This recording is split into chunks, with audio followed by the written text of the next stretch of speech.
પાટણમાં 310 સામાન્ય તો 70 ગ્રામ પંચાયતોમાં પેટા ચૂંટણી થવા જઈ રહી છે, જેમાં ચૂંટણી પૂર્વે જિલ્લામાં 48 જેટલી ગ્રામ પંચાયતો સમરસ થવા પામી છે।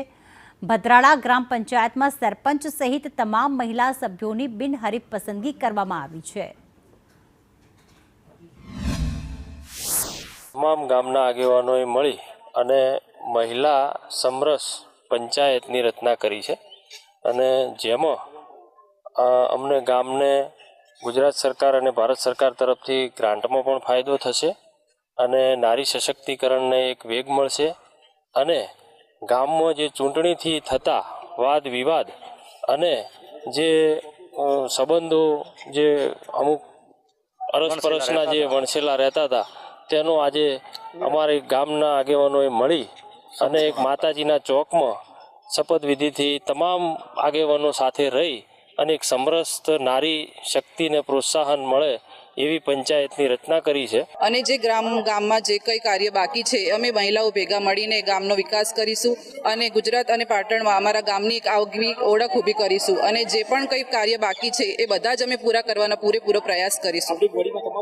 તમામ મહિલાઓ છે, સરપંચ શ્રી પૂરીબેન દેસાઈ તથા બધા 8 જે સભ્યો છે એ બધા મહિલાઓ જ છે, તો અમે મહિલાઓ ભેગા મળીને ગામનો પૂરેપૂરો વિકાસ કરવાનો બધો જ પ્રયાસ કરીશું। જે કોમ અધૂરા છે ને પાર કરીશું અને જે ગામમાં બાકી છે એ પૂરું પાડીશું અને જે સભ્ય છે એ બધા હળી મળી રહેશું અમે અને બધું આખા ગામનું જે છે ને એ અધૂરું હશે અમે પૂરું કરી દે। હા,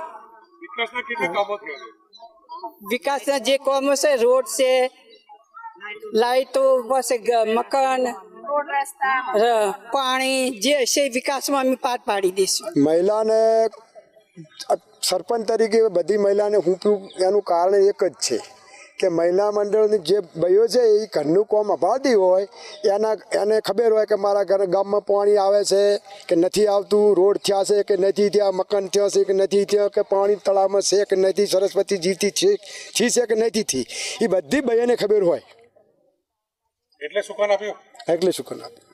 કેવો વિકાસ કરશે? વિકાસ સારો કરશે। ભદ્રાળા ગામ સમરસ બની છે અને તેમાં સરપંચ, ઉપસરપંચ તમામ 8 સભ્યો એ મહિલાઓ છે, તે બદલ એમને જે અંદર મહિલાઓને સમરસ બનાવી છે તે બદલ તમામ ગામ સભ્યોનો ખૂબ ખૂબ આભાર માનું છું। અને અત્યારે ટેકનોલોજી યુગમાં વાઈફાઈની સુવિધા પણ ખૂબ જરૂરી છે, એટલે અમારા ગામના સરપંચ પૂરીબેનને એમને અમે થોડો પ્રોત્સાહન કરીશું અને વાઈફાઈની સુવિધા એમના તરફથી અમને મળી રહે એવી અમે એમને માગણી કરીશું। કેટલા વિકાસના કામો છે બાકી? વિકાસના કામો તો બધા રોડ, રસ્તા અને પાણીની સુવિધા થોડી અમારે તકલીફ છે, એટલે થોડી પાણીની સુવિધા કરીશું એવી તમામ બહેનોનો અને